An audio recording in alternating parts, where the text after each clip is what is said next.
बिस्मिल्लाहिर्रहमानिर्रहीम।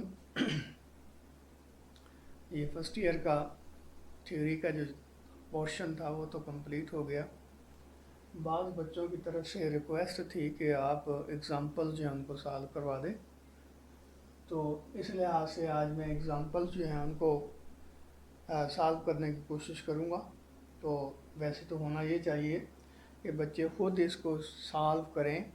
जब अपना खुद जहन जो इस्तेमाल करेंगे तो कई चीज़ें जो हैं वो वाज़ेह हो जाती हैं। तो बहरहाल ये याद रखें कि एग्ज़ाम्पल्स या न्यूमेरिकल्स को रट्टा लगाने की ज़रूरत नहीं है, समझने की ज़रूरत है।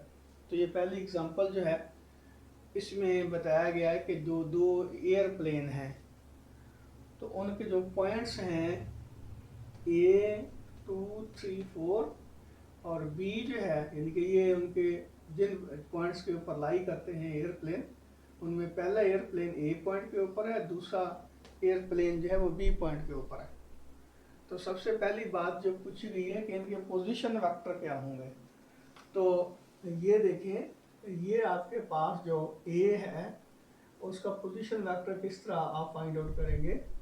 तो कोई भी पॉइंट है, ये मिसाल के तौर पर ये जो है ना 3 डायमेंशन में, वैसे मैं एक ही वेक्टर जो है उसको पोजीशन वेक्टर को शो करूँगा, क्योंकि ये टाइम कंज्यूमर किस्म का चीज़ होती है, लेकिन है होती बड़ी आसान है। तो आप खुद उसको समझ जाएंगे कि बाकी किस तरह करना है हमने। तो ये देखिए, ये एक्स एक्सिस समझ लें, ये वाई एक्सिस है, ये जेड एक्सिस है। अब इसमें ये पॉइंट है ए, ये पॉइंट है ए।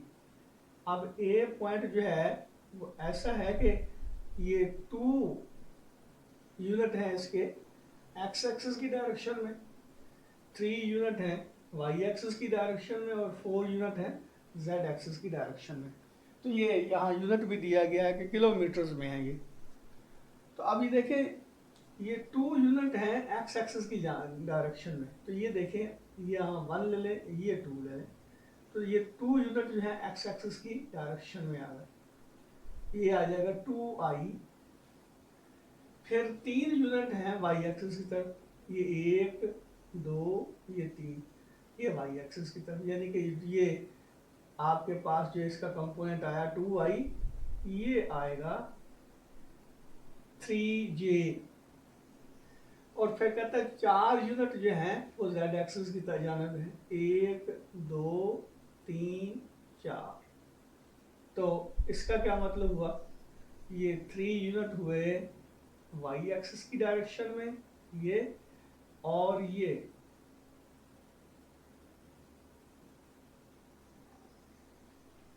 4 यूनिट हुए जेड एक्सिस की डायरेक्शन में।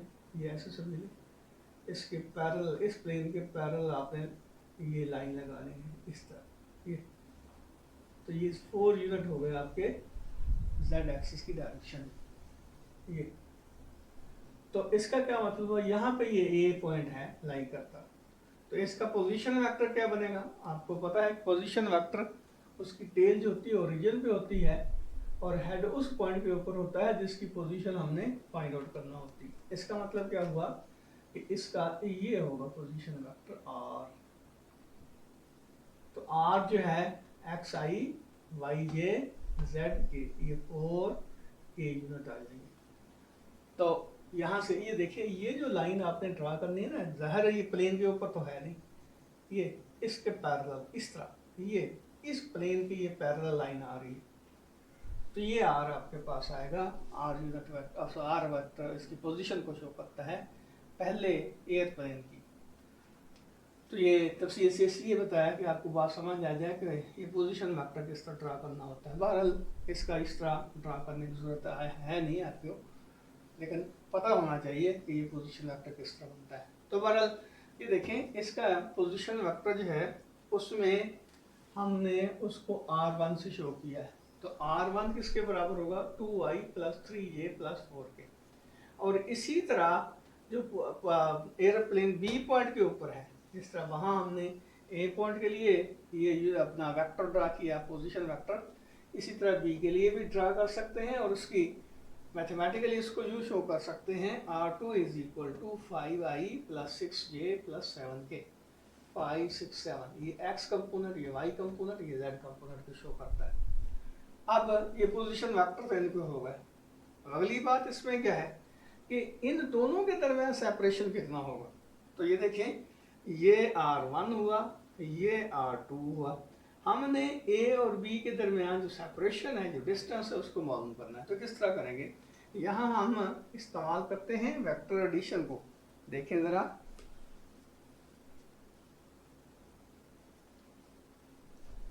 कि इस वेक्टर में ये वेक्टर जमा करेंगे तो ये रिजल्टेंट आएगा, यानी कि R1 प्लस R जो है वो R2 के बराबर है। ये इसका हेड और ये इसकी टेल और ये इसका हेड, ये रिजल्टेंट वेक्टर होगा। इसको इसमें जमा करेंगे तो ये रिजल्ट आएगा। तो ये R2 आ गया। हमारा टारगेट जो है वो R मालूम करना है। तो क्या करेंगे, हम ऐसा करते हैं कि इसको दूसरी तरफ ले जाते हैं। तो ये R आपके पास आ जाएगा R2 माइनस R1, ये दूसरी तरफ जाएगा, R2 में से सब्ट्रैक्ट हो जाएगा। तो ये R2 की जगह उसकी वैल्यू पुट कर दे। ये है 5i plus 6j plus 7k, और इसमें से ये सब्ट्रैक्ट करना है 2i plus 3j plus 4k। तो सिंपल बात, इसमें से ये सब्ट्रैक्ट करना पड़ेगा, इसमें से ये सब्ट्रैक्ट करना पड़ेगा, इसमें से ये सब्ट्रैक्ट करना पड़ेगा। आपको पता है कि सेम क्वांटिटीज जो होती हैं वही एक दूसरे से सब्ट्रैक्ट होती हैं। तो x में से x, y में से y, z में से z। तो ये आपके पास क्या आ जाएगा, 5 minus 2i plus 6 minus 3j plus 7 minus 4k। तो ये आ जाएगा 3i plus 3j plus 3k। तो ये पोजीशन वेक्टर आ गया। अब हमने पोजीशन वेक्टर नहीं, ये नहीं, इनके दरमियान जो डिस्टेंस है उसकी वैल्यू मालूम करनी है। डिस्टेंस मीन इनकी यहाँ से लेकर यहाँ तक जो डिस्प्लेसमेंट बनता है उसकी मैग्नीट्यूड मालूम करनी है। तो इसकी मैग्नीट्यूड किसके बराबर होगी, ये आपके पास आ जाएगा R magnitude is equal to x component का स्क्वायर प्लस y कंपोनेंट का स्क्वायर प्लस z कंपोनेंट का स्क्वायर और इसकी अंडर रूट। तो ये आ जाएगा 9 प्लस 9 प्लस 9 इसकी अंडर रूट। तो ये आ जाएगा 27 अंडर रूट। तो सिंपली इसको सॉल्व करें तो ये आता है 5.2 किलोमीटर। ये दोनों के दरमियान सेपरेशन आ गया। ए और बी के दरमियान दोनों एयरप्लेन जो हैं वो 5.2 किलोमीटर के डिस्टेंस के ऊपर होंगे।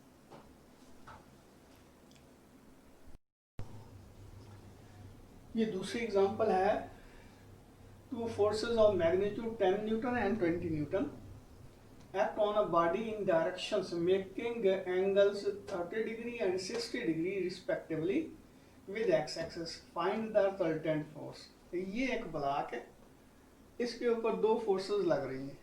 एक फोर्स जो है उसकी मैग्नीट्यूड 10 न्यूटन है और वो 30 डिग्री का एंगल बना रही है एक्स एक्सिस के साथ, और दूसरी फोर्स जो है उसकी मैग्नीट्यूड 20 न्यूटन है और वो 60 डिग्री का एंगल बना रही है। तो ये जो काम मैं यहाँ कर रहा हूँ आपको इसको करने की ज़रूरत नहीं है, ये सिर्फ आपको समझाने के लिए मैं कर रहा हूँ। अब देखिए कि ये आपके पास फोर्स है F1, ये 10 न्यूटन और इसका एंगल बनता है 30 डिग्री का। इसका मतलब ये हुआ कि अगर इसको रिजॉल्व करें दो कंपोनेंट्स में तो इसका एक x कंपोनेंट बनेगा, एक y कंपोनेंट बनेगा। तो Fx जो होगा वो आपको पता है कि F cos ऑफ थीटा के बराबर होता है, यानी कि हम इसको कह सकते हैं कि ये है F1 cos ऑफ थीटा 1 और ये क्या होगा F1 sin ऑफ थीटा 1। इसी तरह जो दूसरी फोर्स लग रही है उसकी अगर हम कंपोनेंट्स की वैल्यू लिखें तो ये आ जाएगा F2 किसके बराबर होगा, ये F2x F2 cos of theta 2, ये थीटा 2, और ये क्या आ जाएगा F2 sin ऑफ थीटा 2। अब अगर इसमें देखें तो F1 मैग्नीट्यूड है F की, और थीटा जो है इसका 30 डिग्री है। इसका मतलब ये हुआ कि यहाँ अगर हम इसका x कंपोनेंट निकालें तो ये बनेगा F1x is equal to F1 की जगह लिखेंगे 10 और cos ऑफ 30 डिग्री, ये F1 का x कंपोनेंट आ गया, और ये cos 30 जो है वो 0.866 के बराबर होता है, तो 10 मल्टीप्लाई बाई 0.866 आ गया, तो ये आ जाएगा 8.66 न्यूटन। और इसी तरह F1y, तो ये F1y किसके बराबर होगा, F1 की जगह 10 न्यूटन और साइन ऑफ 30 डिग्री। अब यहाँ भी इसकी वैल्यूज देख लें, 10 मल्टीप्लाई बाय 0.5, तो ये आ जाएगा 5 न्यूटन। इसका मतलब ये हुआ कि इसका x कंपोनेंट भी हमारे पास आ गया, इसका y कंपोनेंट आ गया। अब इसी तरह इसको अगर देखें तो ये आपके पास आ जाएगा F2x, F2 जो है वह है 20, यानी कि यहाँ लिख सकते हैं वही F2 cos ऑफ थीटा 2, तो F2 की जगह क्या लिखेंगे 20, cos ऑफ थीटा 2 की जगह 60 डिग्री, cos 60 जो होता है वो 0.5 के बराबर होता है, तो ये डेसिमल से ये कैंसिल हो जाएगा, 10 न्यूटन आ जाएगा F2x। और इसी तरह इसका y कंपोनेंट किसके बराबर होगा, F2y is equal to F2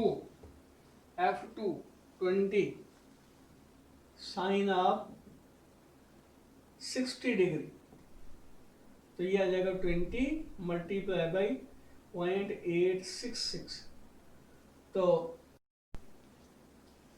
17.32 Newton ये F2y की वैल्यू आ गई। अब हमने addition of vector by rectangular components में पढ़ा था कि x कंपोनेंट्स को आपस में एड अप कर देते हैं तो रिजल्टेंट का x कंपोनेंट आपके पास आ जाता है। इसी तरह y कंपोनेंट्स को जमा कर देते हैं तो रिजल्टेंट वेक्टर का y कंपोनेंट आपके पास आ जाता है। तो इसका क्या मतलब हुआ, रिजल्टेंट वेक्टर का x कंपोनेंट Fx किसके बराबर होगा, ये होगा F1x प्लस F2x, तो दोनों फोर्सेस के x कंपोनेंट, इसका x कंपोनेंट बनता है 8.66 और इसका बनता है 10, तो ये आ जाएगा 18.66 न्यूटन।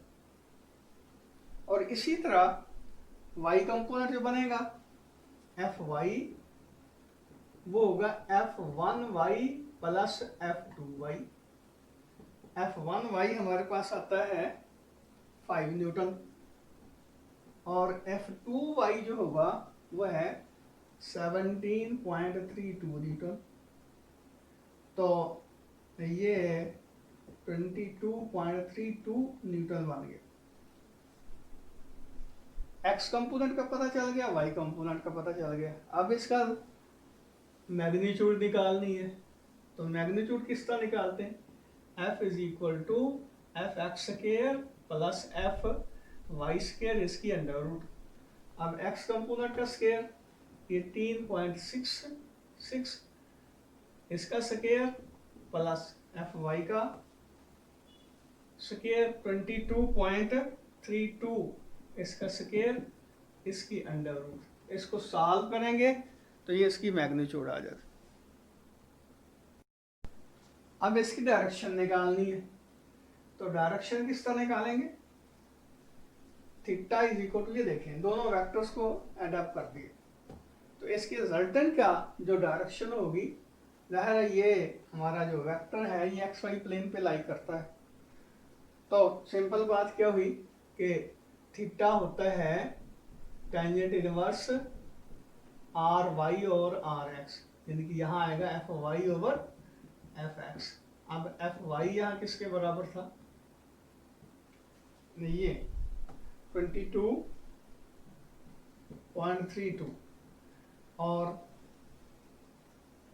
एफ एक्स 18.66, तो इसको सॉल्व करें तो ये बनता है 50 डिग्री। तो थीटा जो है वो 50 डिग्री होगा और ये एक्स एक्सिस के अलॉन्ग बन रहा होगा एंगल जो है रिजल्टेंट फोर्स का।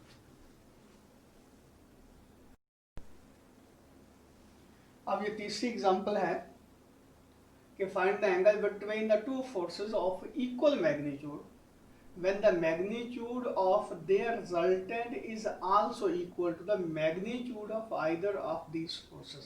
यानी कि दो फोर्सेस को हम ऐड अप करते हैं जिनकी मैग्नीट्यूड आपस में इक्वल थी, तो जब उनको ऐड अप किया गया तो उसकी जो रिजल्टेंट फोर्स है उसकी मैग्नीट्यूड भी इनमें से किसी, यानी कि दोनों में से किसी एक की मैग्नीट्यूड के बराबर हो, यानी कि तीनों मीन पहली फोर्स, दूसरी फोर्स और उनका रिजल्टेंट मैग्नीट्यूड में आपस में इक्वल होनी चाहिए। तो वो एंगल कौन सा बनेगा पहली फोर्स और दूसरी फोर्स के दरमियान जिनको हमने ऐड अप किया। तो सिंपलिसिटी के लिए मैंने कहा कि ये F1 जो फोर्स है ये एक्स एक्सिस के अराउंड है और F2 फोर्स जो है वो कुछ एंगल बना रही है एक्स एक्सिस के साथ, और यही एंगल हमने फाइंड आउट करना है। और इसमें कंडीशन क्या है कि इसका जो रिजल्टेंट है उसकी मैग्नीट्यूड भी इनकी मैग्नीट्यूड के बराबर आना चाहिए। तो अब देखें, पहले हम दोनों फोर्सेस को रिजॉल्व कर लेते हैं, किस में भी, रेक्टेंगुलर कंपोनेंट्स में। तो ये जो पहली फोर्स है इसके कंपोनेंट किस तरह बनेंगे, ये F1x is equal to F1 cos of theta 1, और चूंकि हमने इसको एक्स एक्सिस के अलॉन्ग लिया है इसका मतलब थीटा 1 जो है, यानी कि यहाँ थीटा 1 जो है वो 0 के बराबर होगा डिग्री, और थीटा 2 जो है ये F2 जो एंगल बना रहा है वो थीटा के बराबर, जो कि हमने फाइंड आउट करना है। तो F1 x is equal to F1 cos of theta 1, theta 1 0 है तो cos 0 1 के बराबर हो गया। इसका मतलब क्या हुआ कि ये F1 cos of 0 degree cos 0 1, तो ये F1 आ गया, F1x की वैल्यू।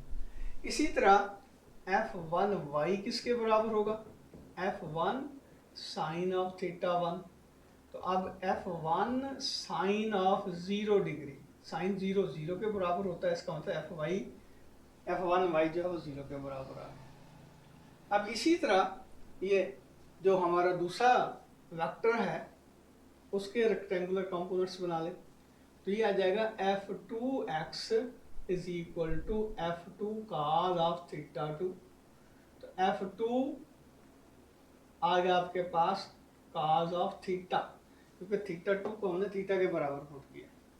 और इसी तरह F2y जो होगा वो होगा F2 साइन ऑफ थीटा 2, तो ये आ जाएगा F2 साइन ऑफ थीटा, ये F2y की वैल्यू आ गई। अब हमने रिजल्टेंट वेक्टर की मैग्नीट्यूड मालूम करनी है,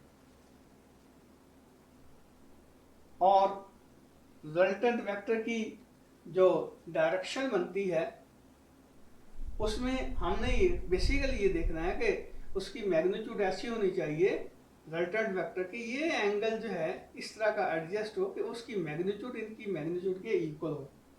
तो अब हम मैग्नीट्यूड निकालते हैं पहले रिजल्टेंट वेक्टर की, तो वो किसके बराबर होगी, डेफिनेटली पहले इनका x और y कंपोनेंट्स जो आपस में जमा करके हम रिजल्टेंट वेक्टर का x और y कंपोनेंट निकालते हैं। तो ये आ जाएगा आपके पास Fx is equal to F1x plus F2x, और Fy किसके बराबर हो जाएगा, F1y प्लस F2y।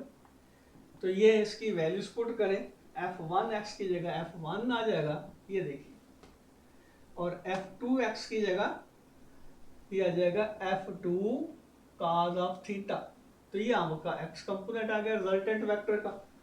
अब y कंपोनेंट ये F1y, ये तो 0 हुआ, तो ये आ जाएगा F2y, F2y की जगह F2 साइन ऑफ थीटा आ जाएगा। अब F मैग्नीट्यूड किसके बराबर होगी, ये आ गया आपके पास Fx square plus Fy square और इसकी अंडर रूट, तो Fx की जगह लिखेंगे F1 plus F2 cos of theta इसका स्क्वायर, और Fy की जगह F2 साइन ऑफ थीटा इसका स्क्वायर, और इसकी अंडर रूट आ जाएगी। अब ये देखें, इसको हम सॉल्व करते हैं, इनके इसका स्क्वायर खोलते हैं तो ये आ जाएगा f1 square plus f2 square cos square theta plus 2f1 f2 cos of theta, और ये आ जाएगा f2 square sine square theta, इसकी अंडर रूट आ जाएगी। अब ये देखें, अगर इस फैक्टर को और इस फैक्टर को इकट्ठा करके लिख दें तो इसका जो रिजल्ट आएगा वो कुछ यूं होगा, f1 square plus f2 square cos square theta plus f2 square sine square theta is equal plus 2f1 f2 cos of theta, इसकी अंडर रूट आ जाएगी। अब यहाँ से अगर हम f2 स्क्वायर को कॉमन निकाल लें तो क्या बनेगा, cos square theta plus sine square theta, और ये आ जाएगा plus 2f1 f2 cos of theta, इसकी आ जाएगी अंडर रूट। ये 1 के बराबर हो गया। इसका क्या मतलब हुआ, हम लिख सकते हैं f1 square plus f2 square plus 2f1 f2 cos of theta, इसकी अंडर रूट। अब देखिए कंडीशन क्या थी बोला कि दोनों जो वेक्टर हैं उनकी मैग्नीट्यूड सेम है, यानी कि f1 और f2 आपस में इक्वल है, और उनका जो मैग्नीट्यूड है वो रिजल्टेंट की मैग्नीट्यूड के बराबर होगी। इसका मतलब ये हुआ कि हम यहाँ कह सकते हैं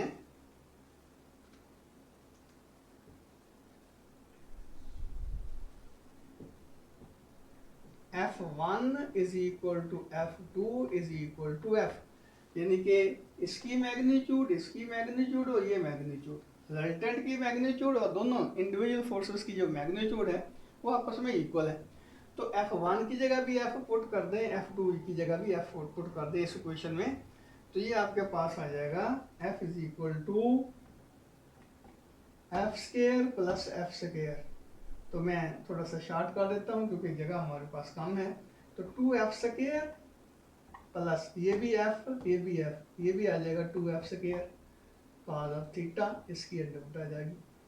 अब दोनों तरफ का स्क्वायर ले लें तो ये आ जाएगा f square is equal to 2f square को कॉमन निकाल लें, बाकी क्या बचेगा 1 प्लस cos ऑफ थीटा। अब इसका क्या मतलब हुआ कि ये आ जाएगा 2f से इसको डिवाइड कर दे इधर, तो ये आपके पास आ जाएगा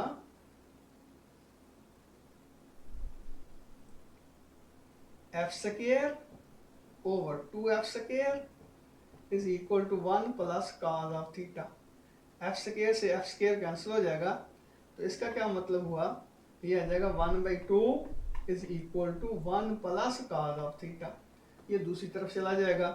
तो इसका मतलब ये हुआ कि cos ऑफ थीटा जो होगा ये 1/2 -1 हो जाएगा, तो ये आ जाएगा -1/2। इसको सॉल्व करें तो थीटा आपके पास आ जाएगा, यानी कि theta is equal to cos inverse -1/2, तो ये आ जाता है 120 डिग्री का। इसका मतलब ये हुआ कि दोनों वेक्टर्स के दरमियान, यानी कि f1 और f2 के दरमियान अगर एंगल जो है 120 डिग्री का होगा तो रिजल्टेंट की मैग्नीट्यूड जो होगी वो भी इनकी मैग्नीट्यूड के इक्वल होगी, यानी कि सिचुएशन कुछ यूँ होगी। फिर ये देखें कि ये वेक्टर जो है f1 है, इसके साथ दूसरा वेक्टर जो एंगल बना रहा, यानी ये देखें इसकी डायरेक्शन ये है, तो दूसरा एंगल जो वेक्टर जो फोर्स जो एंगल बना रही है वो 120 डिग्री का एंगल बना रही है, ये वाला ये एंगल बना 120 डिग्री का, तो ये इसका रिजल्टेंट आएगा। यानी कि तीनों जो वेक्टर हैं उनकी मैग्नीट्यूड इक्वल आ जाएगी इस सिचुएशन में, जब f1 और f2 के दरमियान ये एंगल बनेगा 120 डिग्री का। ये f1 है, ये f2 है, ये इनका रिजल्टेंट होगा f, यानी कि इसका हेड इसकी टेल आपस में जोड़ेंगे तो ये f के बराबर आ जाएगा इसका। तो इसका मतलब ये हुआ कि f1 और ये f2 इनके दरमियान 120 डिग्री का एंगल होगा, तो ये इसका जो रिजल्टेंट आएगा उसकी मैग्नीट्यूड भी इंडिविजुअल वेक्टर्स की मैग्नीट्यूड के इक्वल होगी, जो कि आपस में ऑलरेडी इक्वल है मैग्नीट्यूड के लिहाज से।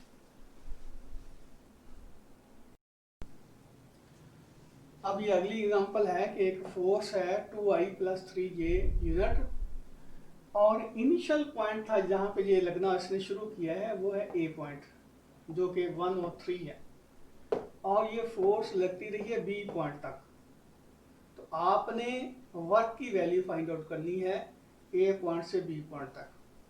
सिंपलिसिटी के लिए मैं आपको ये बताने की कोशिश करता हूँ कि ये देखें, ये ए पॉइंट है,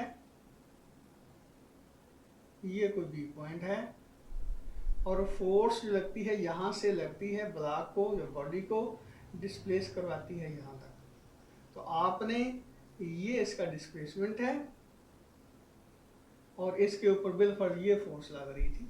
मिसाल के तौर पर ये ब्लॉक था, यहाँ पे ए पॉइंट के ऊपर पड़ा हुआ था, ये बी पॉइंट तक हमने इसको डिस्प्लेस करवाया है, तो ये फोर्स लग रही थी एफ। तो हमने वर्क की वैल्यू फाइंड आउट करनी। सिंपलिसिटी के लिए समझा रहा हूँ, ये डायग्राम बनाने की ज़रूरत आपको नहीं है। तो ये देखें कि पहले हम ये डिस्प्लेसमेंट निकालते हैं। तो डिस्प्लेसमेंट किस तरह निकालेंगे, इसका जो पोजीशन वेक्टर बनता है, चलो मैं रेज ही कर देता हूँ ये, चलो इस तरह कर लेते हैं। ये सिचुएशन कुछ यूँ है कि ये एक्स एक्सेस है, ये वाई एक्सेस है, इसका पोजीशन वेक्टर बनता है ये r1, ये पोजीशन वेक्टर बनता है ये r2, और ये होगा डिस्प्लेसमेंट।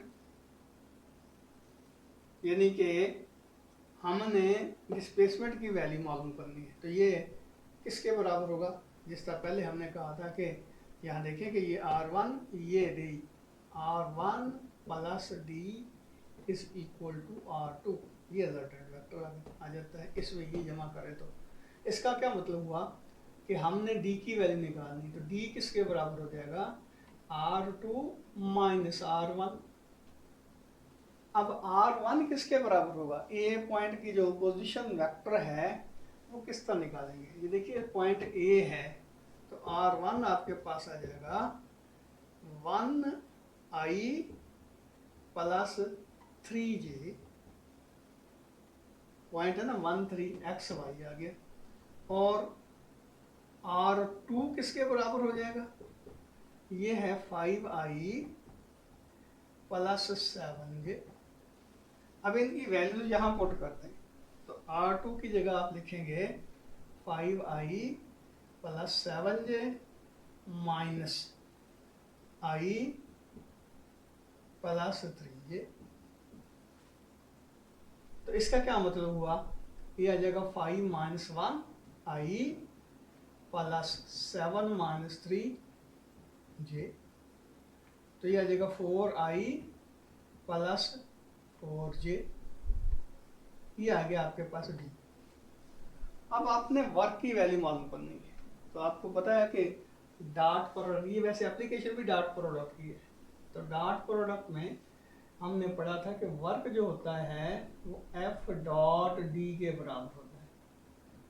तो अब यहाँ चूंकि दोनों वेक्टर जो हैं F और D दोनों रेक्टेंगुलर कंपोनेंट्स की फॉर्म में दिए गए हैं, तो यहाँ FD cos थीटा का फार्मूला नहीं लगेगा, बल्कि हम इसको कंपोनेंट्स की शक्ल में लिखेंगे। तो F की जगह क्या लिखेंगे, 2i + 3j डॉट, और D की जगह क्या लिखेंगे, 4i + 4j।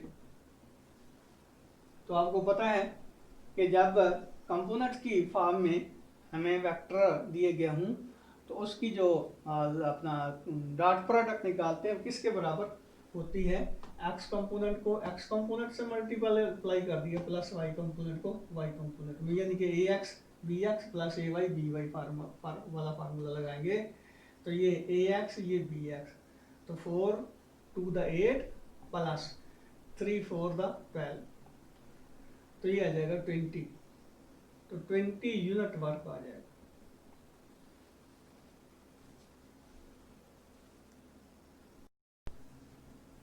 तो ये अगली एग्जांपल है, find the projection of vector a in the direction of the vector b.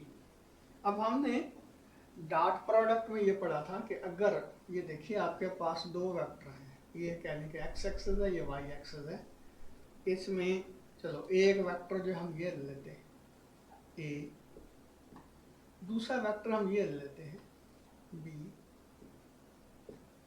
अब हमने मालूम करना है कि ए का प्रोजेक्शन बी की डायरेक्शन में क्या होगा।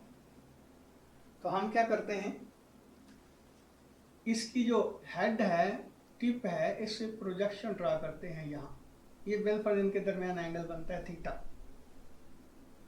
तो ए का जो प्रोजेक्शन होगा बी के ऊपर वो ये बनेगा, ये, और ये बनता है, अगर देखा जाए तो ये राइट एंगल ट्राइंगल है, इसमें ये बेस बनता है, ये हाइपोटेन्यूज है, तो डेफिनेटली ये बनेगा ये a cos of theta.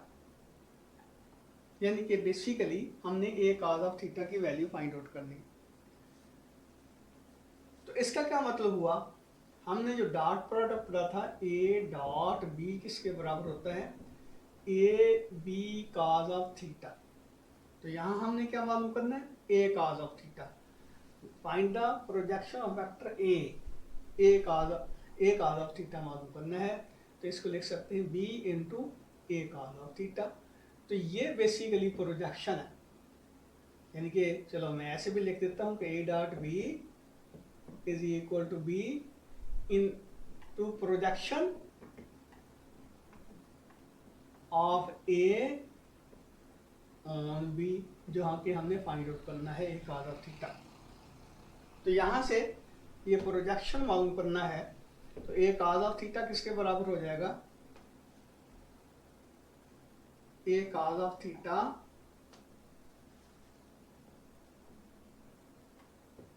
Is equal to, ये देखें a cos of theta a dot b over b के बराबर होगा। तो ये a dot b over b।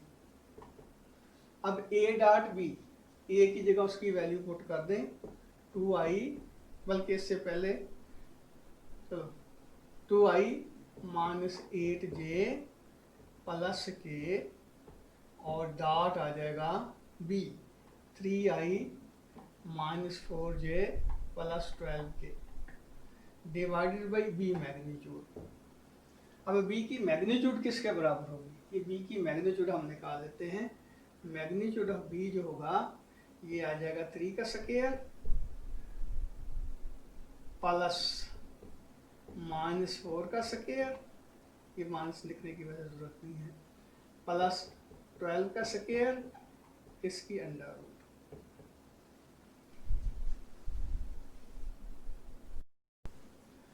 तो ये देखें b की मैग्नीट्यूड जो है इसके बराबर हुई x कंपोनेंट का स्क्वायर प्लस y कंपोनेंट का स्क्वायर प्लस z कंपोनेंट का स्क्वायर, तो ये 13 आ गया। और इसी तरह a डॉट b जो होगा ax bx plus ay by plus az bz, ax bx ay by az bz, तो इनको आपस में मल्टीप्लाई करते जाए तो ये आ जाएगा 6, ये आ जाएगा 32 और ये आ जाएगा माइनस 12, तो ये 26 के बराबर आ गया। अब ये दोनों वैल्यूज हैं इसमें इस इक्वेशन में पुट करते हैं, ये ए इक्वेशन में पुट कर देते हैं।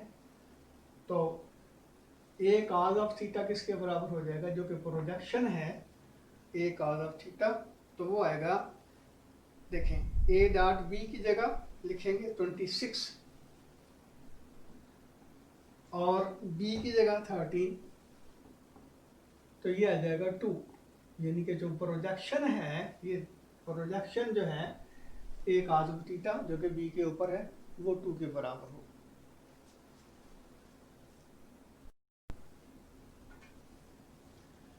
ये अगली एग्जांपल है कि the line of action of a force F passes through a point P of a body whose position vector in meter is this. If F is equal to this, determine the torque about the point A whose position vector in meter is this. अब यहाँ बातें ये समझने वाली कि force लग रही है एक बॉडी के ऊपर और बॉडी की जो पोजीशन वेक्टर है वो है r1। अब हमने टार्क जो मालूम करना है वो ओरिजिन के यानी कि अबाउट नहीं, बल्कि एक ऐसे पॉइंट के अबाउट मालूम करना है जिसका अपना पोजीशन वेक्टर जो है वो यहाँ मैंने उसको R2 से शो किया, यानी कि इस पॉइंट के अबाउट आपने इसका टार्क मालूम करना है। अगर तो हमने सिंपल ओरिजिन के अक्रॉस इसका टार्क मालूम करना होता तो R1 क्लास क्रॉस F का फार्मूला इस्तेमाल कर लेते, लेकिन अब मसला फिर दोबारा समझिए कि हमने ओरिजिन के अबाउट नहीं बल्कि इस पॉइंट के अबाउट जो है टार्क मालूम करना है जिसका अपना पोजीशन वेक्टर जो है R2 बनता है। अब ये देखें कि R जो है यानी कि यहाँ इस पॉइंट के अबाउट जब हमने टार्क की वैल्यू मालूम करनी है तो ये होगा R क्रॉस F। अब ये R किस तरह फाइंड आउट करेंगे, तो ये डायग्राम जो है आपके सामने ये देखें कि R2 प्लस R जो है वो R1 के बराबर है, R2 प्लस R R1 के बराबर है। तो इसका मतलब यह है कि R जो होगा R1 माइनस R2 के बराबर होगा।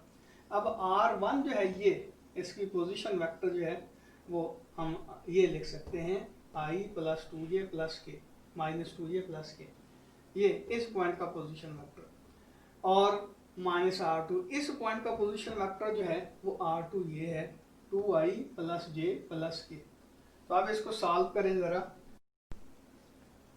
तो ये R1 माइनस R2 की वैल्यू आई आपके पास माइनस I माइनस 3j, ये R आ गया।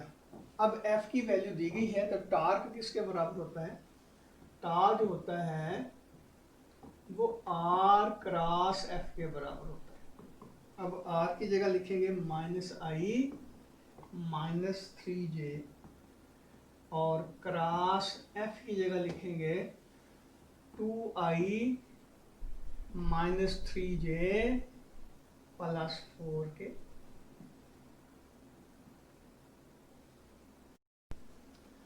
तो इसका डिटर्मिनेंट बना लेते हैं I j k और R की जगह यानी कि इसका -1 -3 0 और फिर 2 -3 4। तो ये किसके बराबर हो गया, इसको इग्नोर कर दें, इसको इससे मल्टीप्लाई करेंगे तो ये -3 4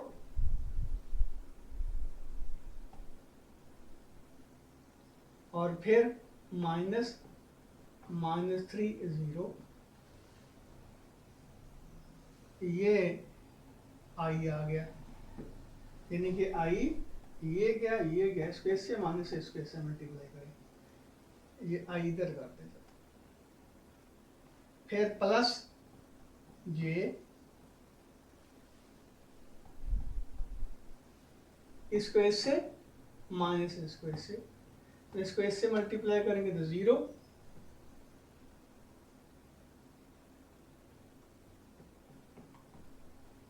माइनस को इसको इससे -1 4 फिर प्लस k आ जाएगा,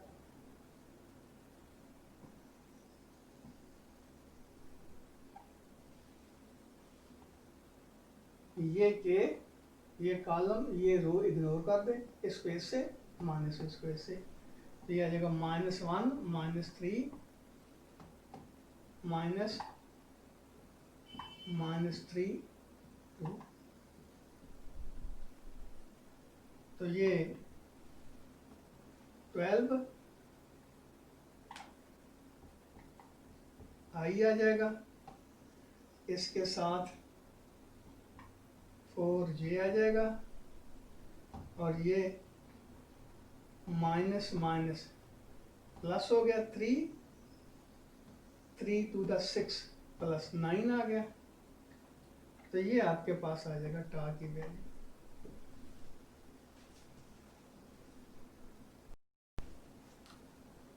इसके यूनिट भी लिख दे न्यूटन मीटर, क्योंकि दिए गए हैं, तो ये टार्क की वैल्यू आपके पास आ जाएगी।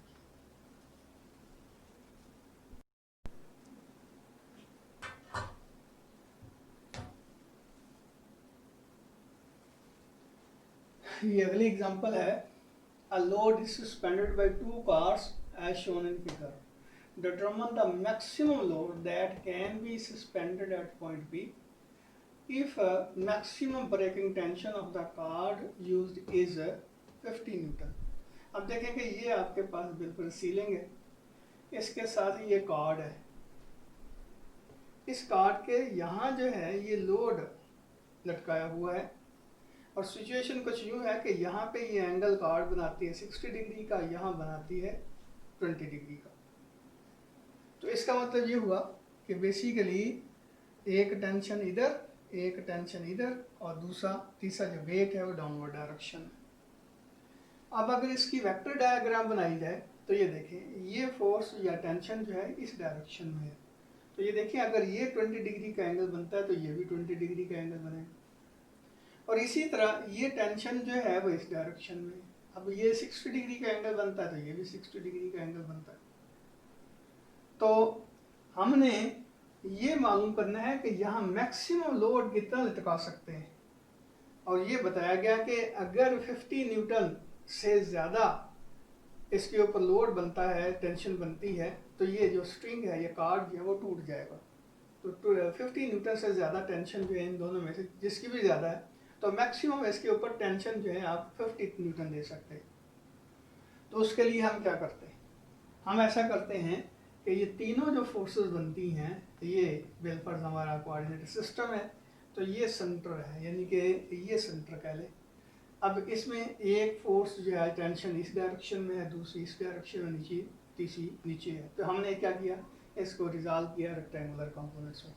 अब चूंकि सिस्टम जो है वो इक्विलिब्रियम में है, इसलिए हम फर्स्ट कंडीशन ऑफ इक्विलिब्रियम जो अप्लाई करते हैं। तो इसमें पहली बात क्या होती है कि sum of the forces acting along X axis must be equal to 0। तो यहाँ देखें, ये फोर्स पॉजिटिव एक्स एक्सिस की तरफ लग रही है, T1 cos of 20, और ये फोर्स जो है नेगेटिव एक्स एक्सिस की तरफ लग रही है, तो T2 cos 60। तो इनकी वैल्यूज देख लें, cos 20 की वैल्यू ये होती है, cos 60 की वैल्यू ये होती है। तो T2 आपके पास किसके बराबर हो जाएगा, ये देखें, ये इसको दूसरी तरफ ले जाएं तो T2 जो होगा वो इतना T1 के बराबर होगा, यानी कि T2 is equal to approximately 1.88 T1 के बराबर। क्या मतलब कि यहाँ टेंशन ज़्यादा होगी, यहाँ टेंशन ज़्यादा होगी, यहाँ टेंशन जो है कम होगी। तो डेफिनेटली ये मैक्सिमम टेंशन जो है वह 50 न्यूटन रख सकते हैं। इसका मतलब ये हुआ कि T2 जो है उसकी वैल्यू 50 न्यूटन से एक्सीड नहीं कर सकते। तो T1 की वैल्यू फिर क्या होगी, तो ये इस इक्वेशन से हम लिख सकते हैं कि 1.88 T1 इज इक्वल टू 50, क्योंकि T2 की जगह 50 लिख दिया। तो T1 किसके बराबर हो जाएगा, ये आ जाएगा 50 डिवाइड बाई 1.88। तो ये तकरीबन बनता है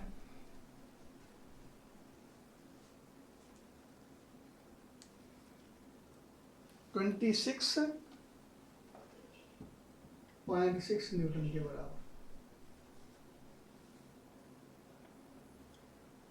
अब ये T2 की वैल्यू भी आ गई आपके पास, T1 की वैल्यू भी आ गई। T2 की वैल्यू 50 न्यूटन, T1 की वैल्यू ये आ गई। तो अब हम इसका दूसरा पोर्शन यानी दूसरा पार्ट जो है वो इस्तेमाल करते हैं कि सिग्मा एफ वाई जो है वो भी 0 के बराबर होता है। तो वाई एक्सिस के दौरान जो फोर्सेस लग रही है, ये देखिए, ये भी पॉजिटिव वाई एक्सिस की तरफ, ये भी पॉजिटिव वाई एक्सिस की तरफ, ये नेगेटिव वाई एक्सिस की तरफ। तो इसलिए हम कहते हैं कि T1 sine of 20 plus T2 sine of 60 degree minus W is equal to 0। Sum of the forces acting along y axis must be equal to 0। तो ये इसका मतलब ये है कि हाँ, इसका साइन 20 की वैल्यू पुट कर दें, साइन 60 की वैल्यू पुट कर दें, तो ये आपके पास आ जाएगा W के बराबर। अब W किसके बराबर हो जाएगा, ये आ जाएगा 0.34 और T1 है आपके पास 26.6 और प्लस ये है 0.866 और ये है T2 50। तो इसको सॉल्व करें, जब सॉल्व करेंगे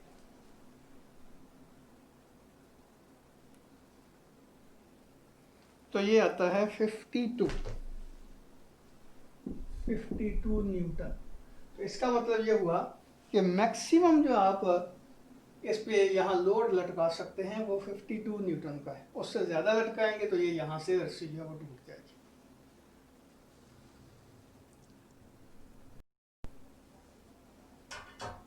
ये अगली एग्जांपल है, a uniform beam of 200 Newton is supported horizontally as shown. If the breaking tension of the rope is 400 Newton, how far can the man of weight 400 Newton walk from point A on the beam shown in figure? ये situation कुछ यूँ है कि ये एक beam है, इधर रस्से से इसको बांधा हुआ ऊपर कहीं, यानी कि यहाँ कोई सपोर्ट है, इसके साथ ये बांधा हुआ इस तरह, और यहाँ ये वेज है। इसका मतलब ये हुआ कि ये बीम जो है इधर इसके वेज, इसका एंड वेज के ऊपर है, और यहाँ रस्से से इसको सीलिंग के साथ ये अटैच किया हुआ। अब ये आदमी जो है कहता है यहाँ से चलना शुरू करता है, तो कितना मैक्सिमम दूर जा सकता है कि ये रस्सा टूटे ना। ये जो रस्सा है इसकी जो टेंशन है वो 400 न्यूटन है, ब्रेकिंग मैक्सिमम जो टेंशन है ये इंड्योर कर सकता है, बर्दाश्त कर सकता है, वो 400 न्यूटन के बराबर है। अगर इसके ऊपर टेंशन 400 न्यूटन से ज़्यादा हो जाती है तो ये टूट जाएगा और ये बंदा गिर जाता है। तो कहता है ये कि मैक्सिमम ये आदमी जो है कहाँ तक जा सकता है। तो हम क्या करते हैं, इसकी डायग्राम बनाते हैं। तो ये देखें, ये इसका ओरिजिन है जिसके अबाउट ये सारे का सारा बीम जो है वो रोटेट कर सकता है। याद रखें कि जब सिस्टम कुछ इस तरह का हो कि वो कैपेबल ऑफ रोटेशन हो, रोटेट कर सकता हो, तो फिर हम उसका जो ओरिजिन है वही पॉइंट लेंगे जिसके अबाउट वो रोटेट कर सकता है। लेकिन अगर ऐसा सिचुएशन है कि वो रोटेट नहीं कर सकता सिस्टम, तो उसमें फिर हम कोई भी पॉइंट जो है ओरिजिन के तौर पर ले सकते हैं। कोई एक एग्जांपल आएगी तो मैं बता दूंगा।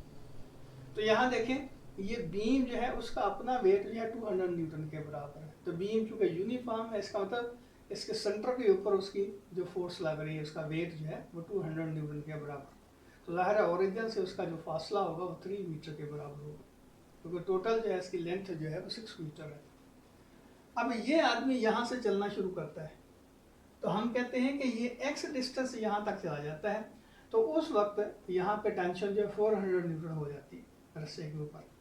और इसका मतलब ये है कि जैसे ही आगे जाएगा टेंशन इससे बढ़ जाएगी, तो ये रस्सा टूट सकता है, ये बंदा जो नीचे गिर सकता है। तो अब यहाँ ये सिस्टम जो है वो इक्विलिब्रियम है।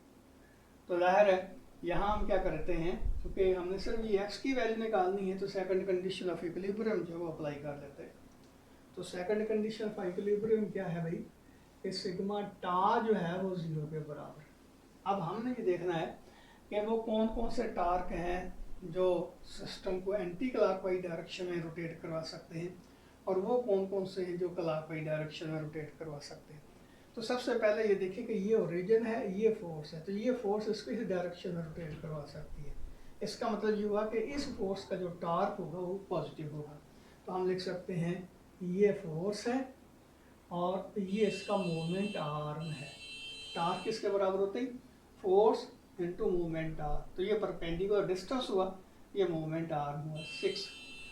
अब अगली बात कि ये जो आदमी है इसका जो वेट है ये इस बीम को इस डायरेक्शन में रोटेट करवा सकता है, क्लॉकवाइज डायरेक्शन में। तो इसका मतलब ये होगा कि ये आएगा -400 और इसका मोमेंट आर्म बनेगा x, जो कि अननोन है, ये x जो हम मालूम करना चाहते हैं। और फिर तीसरी जो फोर्स इसके ऊपर लग रही है वो बीम का अपना वेट है, वो भी इसको क्लॉकवाइज डायरेक्शन में ही रोटेट करवाता है। इसका मतलब ये है कि ये भी माइनस साइन आएगा इसका, और ये आ जाएगा 200 मल्टीप्लाई बाई 3, ये 0 के बराबर है। ये टार्क इस फोर्स का हुआ, ये टार्क है इसका हुआ आदमी का, और ये टार्क बीम के वेट का हुआ। तो इनका सम जो है वो 0 के बराबर हो। साइन का भी पता चल गया, ये एंटी क्लॉकवाइज डायरेक्शन में साइन पॉजिटिव, ये क्लॉकवाइज, ये क्लॉकवाइज, साइन नेगेटिव आ जाएगा। तो ये आ जाएगा 2400, ये आ जाएगा 400x, ये आ जाएगा -600 = 0। अब ऐसे करते हैं, इसको दूसरी तरफ ले जाते हैं, तो ये आ जाएगा 400x = 224 - 600, तो ये आ जाएगा 1800। तो x किसके बराबर हो जाएगा, 1800 / 400, तो ये आ जाएगा 4.5 तकरीबन आ जाएगा metre.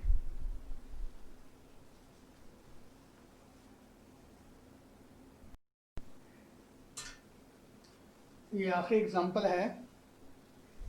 A boy weighing 300 Newton is standing at the edge of a uniform diving board, 4 meter length. The weight of the board is 200 Newton. Find the forces exerted by the pedestals on the board. तो situation कुछ यूँ बताई गई है कि ये आपके पास है, तो ये डिस्टेंस ये उसको ज़रा चेंज कर देते हैं। ये डाइविंग बोर्ड है, इसमें ये 2 पेडिस्टल लगे हुए हैं।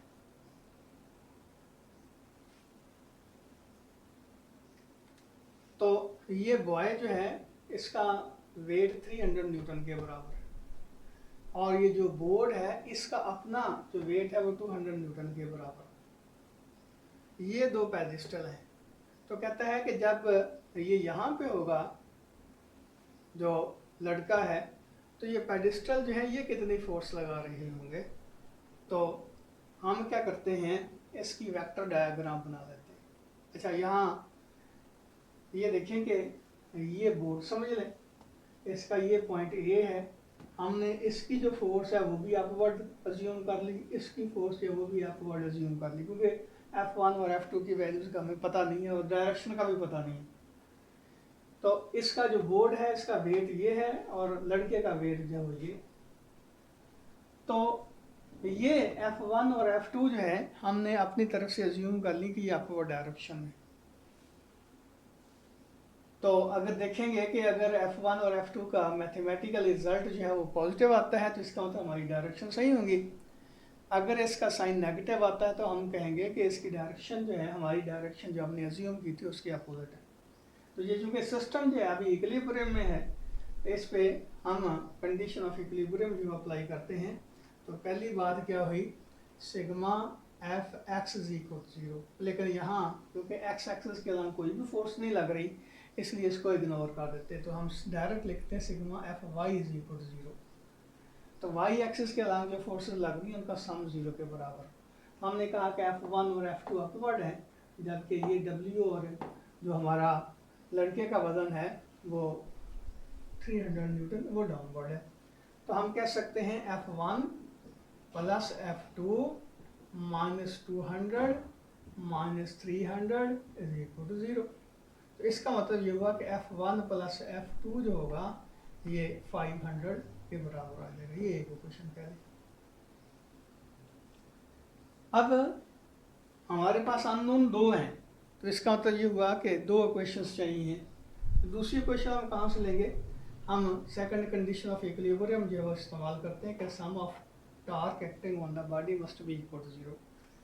तो यहाँ देखिए ये बॉडी जो है इट सेल्फ रोटेट नहीं होगी, यानी कि ये बार जो है, ये जो डाइविंग बोर्ड है ये रोटेट नहीं होगा। तो यहाँ हम कोई भी पॉइंट जो है ले सकते हैं एज एक्सिस ऑफ रोटेशन। तो मैं मेरे पास ये ए पॉइंट ही सिलेक्ट कर लेता हूँ कि इसके अबाउट जो है ये सारे का सारा सिस्टम जो है वो रोटेटेबल है। तो डेफिनेटली फिर क्या होगा, इस फोर्स की वजह से जो टार्क होगा वो 0 के बराबर होगा। तो इसका मतलब ये हुआ कि ये F1 की वजह से जो टार्क लगता है वो 0 के बराबर। तो ये आ जाएगा F1 इंटू 0, क्योंकि इसका मोमेंट आर्म 0 है। और अगली बात ये देखें कि ये फोर्स इसको इधर घुमा रही है ऐसे एंटी क्लॉकवाइज डायरेक्शन में, इसका साइन को आ जाएगा पॉजिटिव और इसका मोमेंट आर्म है 1 मीटर का इसका फासला है और एक्सिस ऑफ रोटेशन से। तो ये आ जाएगा F2 इंटू 1। अब ये दोनों फोर्सेस जो हैं इसको क्लॉकवाइज डायरेक्शन में रोटेट करवा रही हैं, इनका साइन नेगेटिव आएगा। तो माइनस ये आ जाएगा 200 इंटू 2 मीटर, क्योंकि ये सेंटर पे लगेगी फोर्स, यूनिफॉर्म है ना इसका जो डिस्ट्रीब्यूशन है वेट की। तो माइनस ये आ जाएगा 300 इंटू 4 इज इक्वल टू 0, यानी कि इस फोर्स का ये टार्क, इस फोर्स का ये टार्क, इस फोर्स का ये टार्क और इस फोर्स का ये टार्क आपके पास आ गया। अब इसमें हम क्या करेंगे, चलो एक स्टेप यहाँ कर लेते हैं फिर इधर देख लेते हैं।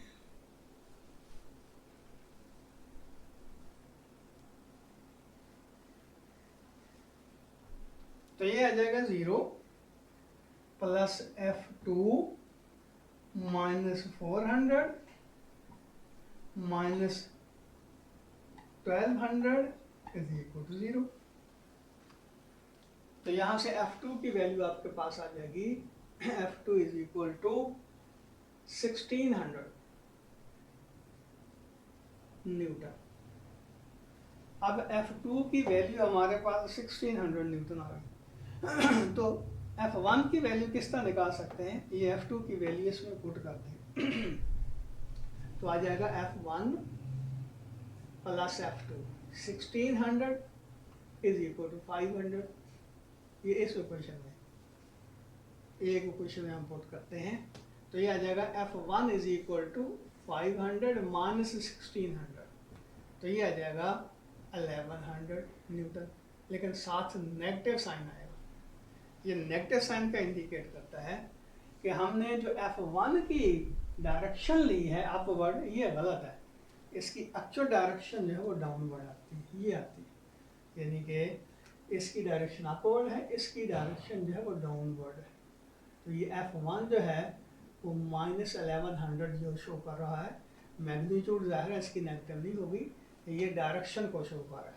तो ये इसका मतलब ये हुआ कि F1 जो है वो 1100 है लेकिन डाउनवर्ड डायरेक्शन में, और F2 जो है वो अपवर्ड है लेकिन उसकी वैल्यू जो है ये यहाँ हमने 1600। F1 जो है, F2 जो है वो 1600 न्यूटन और F1 जो है वो 1100 न्यूटन के बराबर होगी। उम्मीद है ये मेरी बातें समझ आ गई होंगी। अगर कोई मसला हो तो इनबॉक्स आप पूछ सकते हैं। अल्लाह हाफिज़।